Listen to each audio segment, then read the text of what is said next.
for someone else.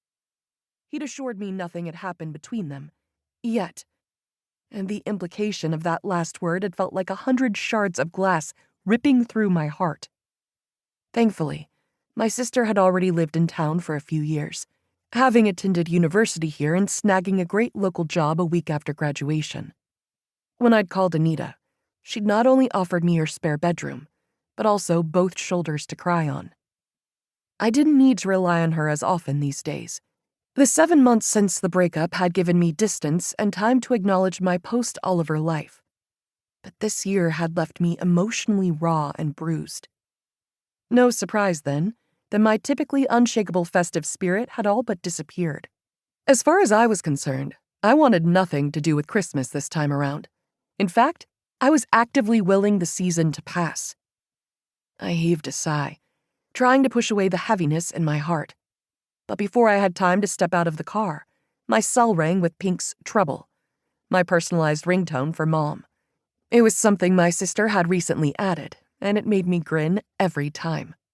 Our mother could be a bit of a meddler on occasion, especially given my current situation. "Hi, Mom." I sank into my seat and tapped the speaker icon, aiming to inject the right amount of liveliness in my voice.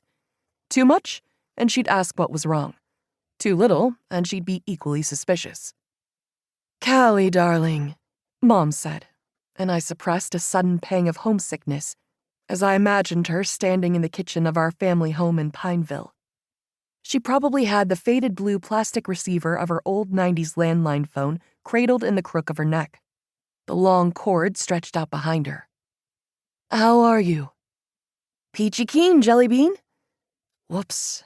Definitely too much sprightliness. My family knew I loved puns and funny expressions, but I'd never used that one in my life. "Mm-hmm." She filled the drawn-out sound with motherly skepticism. "Are you with your sister?" "No, in the car. I just got home. Anita asked me to get groceries. She was at the office this afternoon." "On a Saturday? She works far too much." Mom tutted, and I couldn't disagree. "Are you at least having fun? Seeing any friends tonight?" "Oh yeah, definitely," I said, omitting the fact that I didn't have many here, or that I suspected Anita had sent me on the food run, despite it being her turn, because she wanted me to interact with at least one other human before the weekend was over.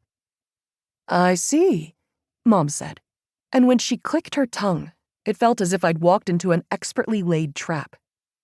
"In that case, you aren't planning on plopping yourself on the sofa in your pajamas and reading until Monday morning, right?" Those were the exact words I'd muttered to Anita yesterday when she'd unsuccessfully tried to convince me to go out with her tonight. Traitor. She knew I wasn't in the mood, and it hadn't escaped me how Mom had bestowed her running interference gene on her eldest daughter, a fact my sister consistently denied. As I contemplated the best response to give my mother, the rich, meaty aroma from the box of spaghetti bolognese I'd picked up made my stomach rumble. There was no way I'd mention my takeout and jigsaw puzzle plans, or that I wouldn't need to change into my pajamas because they were already underneath my sweatpants. "Callie?" Mom asked. "Are you still there?" "Yeah, sorry." I refocused on our conversation and decided to fib. "I'm not sure what I'm doing tonight." "All right, dear.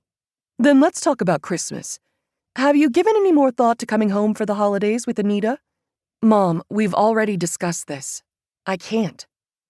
"You've never missed our Meyer Christmas Eve bash."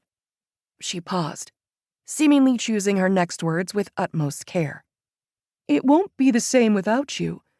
And while I understand it wouldn't be easy with Oliver and his friend next door, you can't let them ruin your favorite holiday."